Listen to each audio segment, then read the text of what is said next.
Assalamualaikum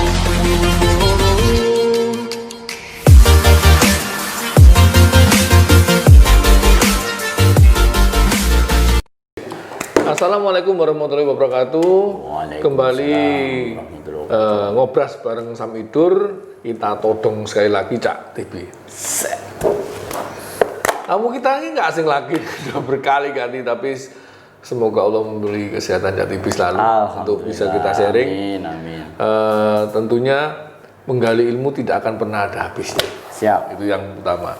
Cak TV, kali ini kita membahas tentang tema yang kelanjutan dari bisnis model yang kalau orang dulu seperti saya zaman kuliah itu bilangnya studi kelayakan. Nggak tahu bahasa sekarang tadi kok agak rumit bahasa Inggrisnya.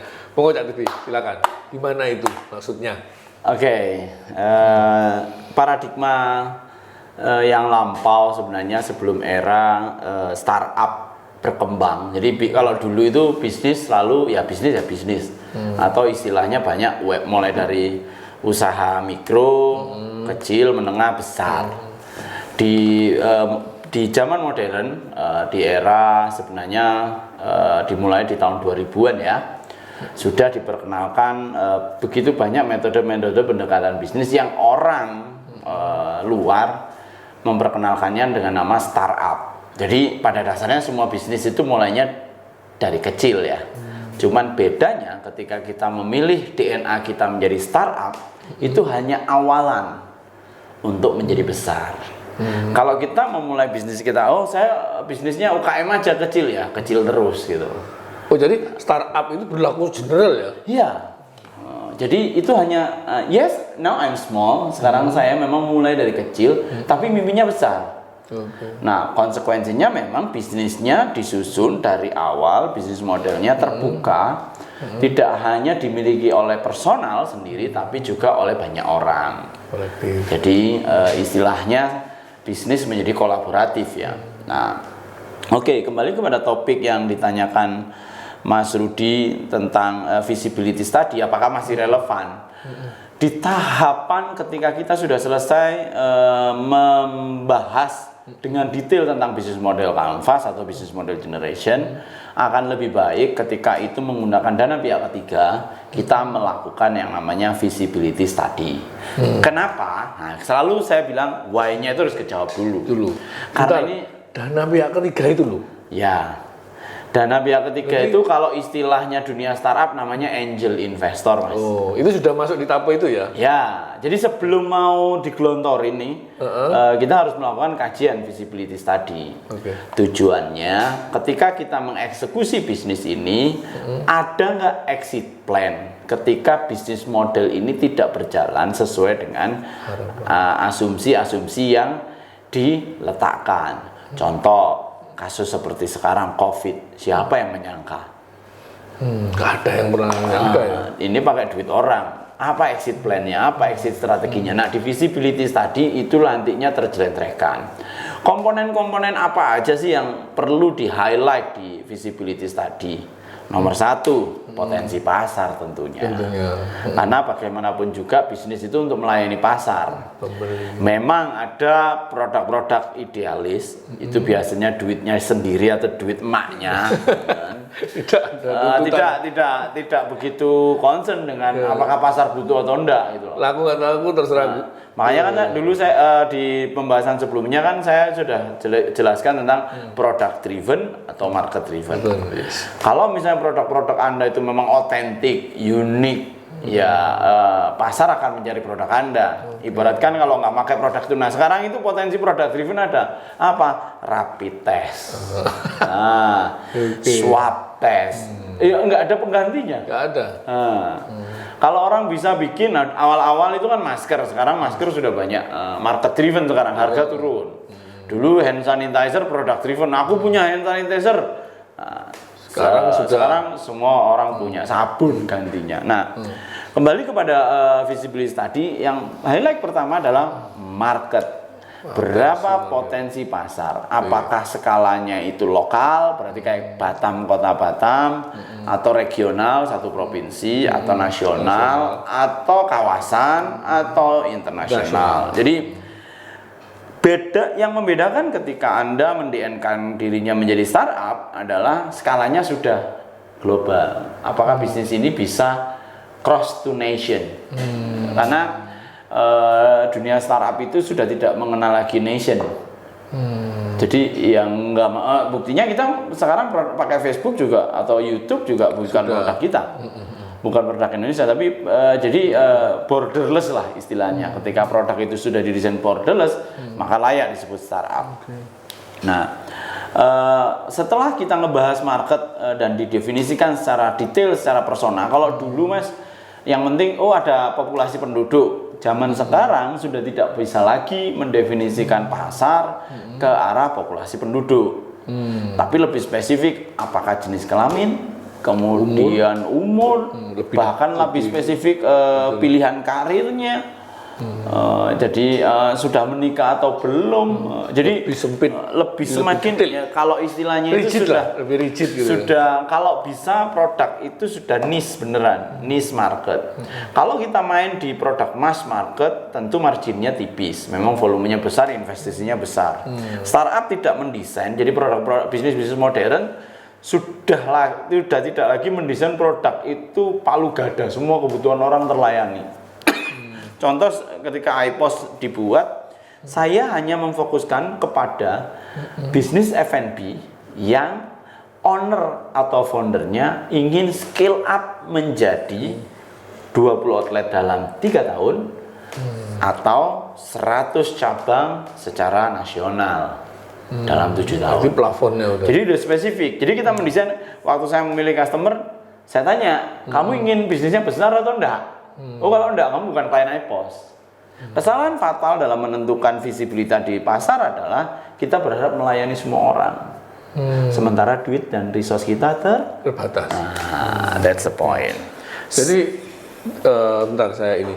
Berarti analisa atau keputusan menentukan bisnis itu tadi saya bilang berarti prototipnya sudah ada ya di tempat itu. Ya. Baik itu bentuk prototip jasanya atau prototip barangnya. Yes. Nah sekarang Mas Dibi, yang saya mau tanyakan ini kaitannya dengan 4.0. Ketika prototip itu apa sudah memang terpenuhi atau dia paralel? Saat ini stage-nya sudah tidak lagi ngikutin waterfall. Kalau waterfall itu 1, 2, 3 enggak. Jadi langsung kalau istilah kerennya itu lean startup ya. Jadi produk itu langsung dibuat sesuai dengan bisnis modelnya tadi, dilempar ke pasar, diuji langsung dalam kuantiti yang terbatas. Nah tentunya setiap pengujian itu benar-benar sesuai dengan target pasar yang sudah didefinisikan. Responnya diambil, datanya dikolektif, feedbacknya dilakukan secara benar, direview, diperbaiki. Kalau memang ada kekurangan, dirilis lagi terus menerus sampai produk itu sempurna. Sampai ada istilah katanya sampai ada istilah statement di dunia startup, habiskan salahnya sebanyak-banyaknya untuk fase menuju awal. Kesempurnaan produk. Yes. Jadi jangan takut salah. Tapi sebenarnya nggak ada yang sempurna juga ya. Nggak akan pernah tersampai itu. Kurun waktu masa itu kira-kira ada ukurannya nggak? Kalau jadi gini, DNA startup dengan DNA bisnis kebanyakan. Kalau startup fokusnya ke traction, berapa orang yang menggunakan. Kalau bisnis konvensional, revenue. Nah, baru kemudian tentunya ada time base. Traction yang diperoleh dalam kurun waktu tertentu, bisa 31 per bulan, ada monthly base, ada 3 tahun. Nah sama kalau di bisnis konvensional orang kebanyakan yang ngakunya owner, biasanya gampang Mas Rudi kalau mau lihat bisnis itu startup atau bukan. Yang title yang Mas Rudi ajak ngobrol itu ngomongnya owner apa founder. Kalau owner itu bisnis jadul mesti. Udah masa lalu ya. Kalau founder ya yang saya memang menemukan, tapi bisa jadi yang miliki banyak orang. Jadi gitu. Jadi sesegera mungkin setelah divalidasi prototipenya diimprove terus. Jadi sebenarnya dulu atau banyak orang bilang kan, saya sering juga ngoping, oh mas saya diisu ada 1000 kali baru jadi lampu, itu identik nggak sih? 10.000 jam. 10.000 identik enggak sih ketika itu sudah sekian lama diuji, maka dia menjadi taruhlah mobil gitu ya, menjadi produk yang memang sudah berhenti di situ. Dan itu kembangannya, core-nya kan tidak pernah berkembang lagi misalnya, atau dia hanya naik kelas secara ini atau gimana? Kalau Core yang untuk menemukan core itu. paradigma tentang Thomas Alva Edison tadi saya tarik itu soal skill personal. Skillnya ya. Skill personal seseorang dikatakan qualified ketika menekuni sebuah bidang secara terus-menerus, dia akan jadi ahli kalau setidaknya sudah 10.000 jam. Itu berarti bukan kaitan dengan produk dibutuhkan ya. Skill personal. Skill personal ya. Artinya produk itu semakin cepat dikatakan dalam tanda kurung mendekati sempurna, berarti di saat itulah kemudian momen itu bergeser lagi strateginya gitu. Kemudian kira-kira Cak Tibi keputusan untuk menyatakan oke deh kita beli bisnis itu, kita ambil bisnis itu, apakah memang itu tidak ada risiko? Makanya kenapa perlu visibility tadi setelah segmen pasar jelas, kemudian sumber bahan bakunya juga dilihat, pesaing juga dipetakan. Jadi di visibility tadi setelah segmen kemudian masuk ke kompetitor. Kompetitornya itu ada berapa? Baik yang direct maupun indirect. Kompetitor langsung itu kalau produknya similar, kalau ayam geprek ya ayam geprek itu similar. Sama. Itu namanya direct kompetitor. Kalau indirect kompetitor, ini ayam geprek, ini soto. Beda. Atau indirect kompetitor yang lain martabak. Pokoknya kalau kita memetakan populasi kompetisi itu ada berapa? Karena apa? Hubungannya dengan kemampuan belanja seseorang pada satu siklus bisnis itu berapa lama.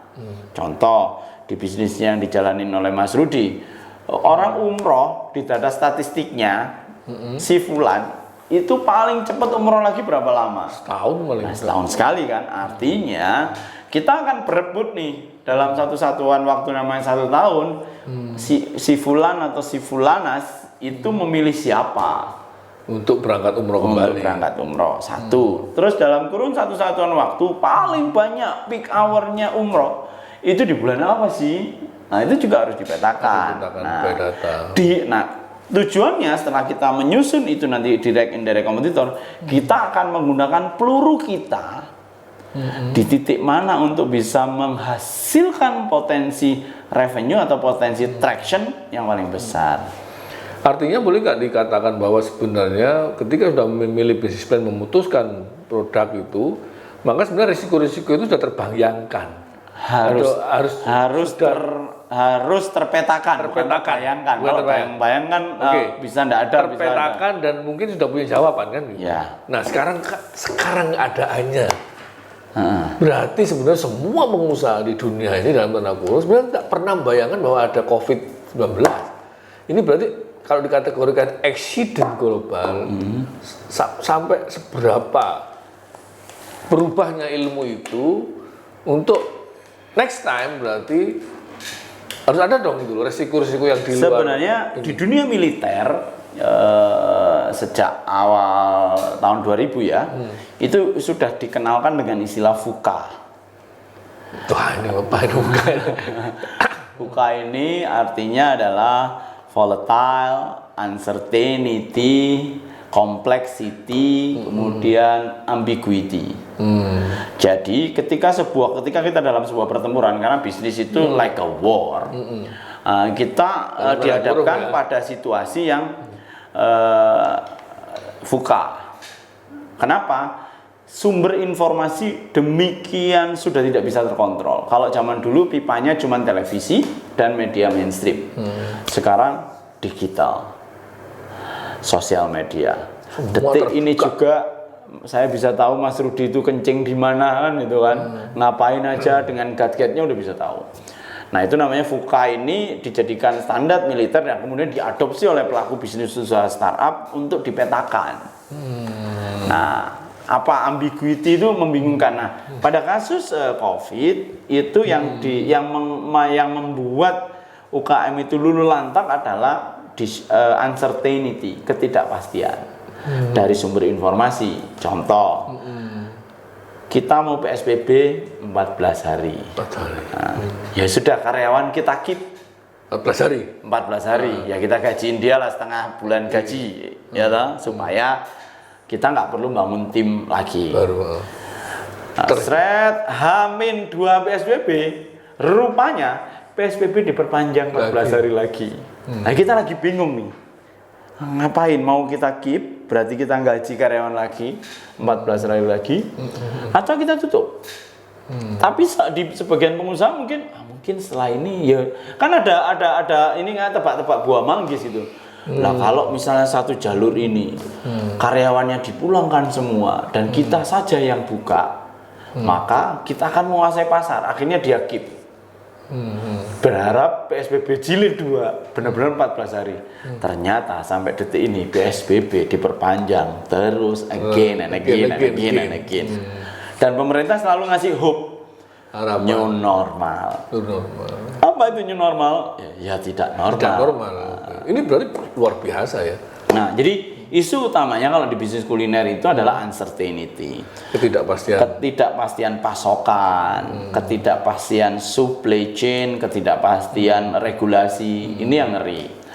Nah, makanya kalau saya selalu memetakan sebenarnya waktu setelah bisnis model generation itu saya memetakan bisnis itu menjadi 5 level sebenarnya. Kita harus petakan detail. Nomor 1 pemasaran. Tadi ya. Pemasaran. Nomor 2 itu membangun tim. Nomor 3 marketing. Nomor 4 marketing dan branding. Nomor 3. Nomor 4 itu financial engineering. Saat saya mendapatkan momentum dan itu pendanaan tidak bisa dilakukan secara mandiri, baik itu melalui bank atau kapas saham internal, maka harus ada jalan keluar. Saya pernah diskusi dengan Cak Tibi itu, masih ingat ya. Artinya dengan kejadian COVID ini, studi kelayakan atau analisa risknya tadi berarti sudah, kalau nggak salah cadangannya sudah nggak lagi 10%, 100%, bahkan 300% ya. Iya. Itu sebenarnya kan tujuannya untuk mengantisipasi VUCA. Itu berarti masuk kajian tambahan kan? Ya. Nah, yang terakhir, yang kelima, tadi saya lanjutin setelah financial engineering, tahapan yang selanjutnya adalah asimetri. Asimetri itu di kasus VUCA, kasus di COVID ini asimetri.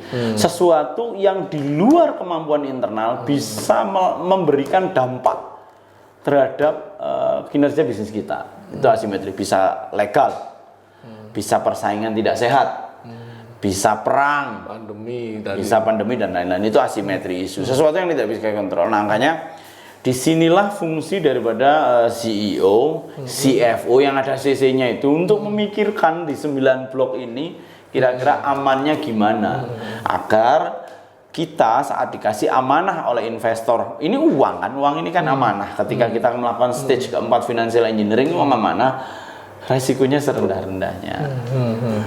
Nah, gitu. Pengalaman Cak Tibi nih, sampai berapa lama case-case jadi untuk meresiko tadi, mengambil analisa tadi, kejadian seperti ini, setahun? 2 tahun, maka kan itu berakibat kepada cadangan tadi kan, cadangan suplai, cadangan sebagainya. Kalau di bisnis yang skalanya sudah di atas 50 miliar dan nearly go public, sebenarnya harus disiapkan 3 tahun, Mas. Cadangan menghitungnya itu. Dan itu kalau istilah financial engineering bisa cadangannya diinsurankan ya. Jadi kita nggak perlu bayar, kita tidak perlu menyediakan 100%. Dulu sih ada beberapa lembaga. Saya dulu lembaga Jepang ya, Mitsui ya. Mitsui juga mengcover kalau memang kita menyediakan cadangan sampai 3 tahun dapat asuransi. Jadi kalaupun kita mecat hari ini gitu, ya semuanya kebayar gitu loh. Nah, itu yang selalu harus diambil sebenarnya kan. Cuman sekali lagi kan ini hubungannya sama syariah ya. Apakah tata kelola ini secara akad ya bisa dilanjutkan atau enggak. Kalau dulu di era sebelum saya umur 40-an mengelola bisnis-bisnis multinasional, ya saya memang melibatkan hampir semua coverage-nya asuransi. ya. Oke, Cak Tepi. Jadi secara keilmuan dan di lapangan nasihatnya apa kalau begitu? Sebelum bener-bener apa sih? Jangan sembrono lah mutusin gitu. Kira-kira sebelum kita mau jualan donat rasa stroberi itu itemnya atau apa yang perlu tips disampaikan? Saya kembali selalu data. Oke. Karena dengan data yang cukup kita akan mendapatkan informasi yang akurat. Dengan informasi yang akurat kita akan bisa mengenerate sebuah knowledge untuk mengambil keputusan yang tepat. Basicnya adalah riset Data. Oke. Luar biasa. Dari teman-teman semua, ini tadi hasil diskusinya bahwa yang perlu garis besari adalah semuanya itu harus berbasis data. Ya, tapi ya. Kadang-kadang kan kita nih sembrono aja. Bismillahirrahmanirrahim. Udah ini pilih, kan nggak bisa begitu lagi. Oke, ini kajian yang luar biasa. Terima kasih Cak TV. Sukses selalu. Insya Allah kita jumpa lagi di pertemuan berikutnya. Teman-teman semua, mahasiswa, mahasiswi, penggiat UKM dan sebagainya, jangan lupa.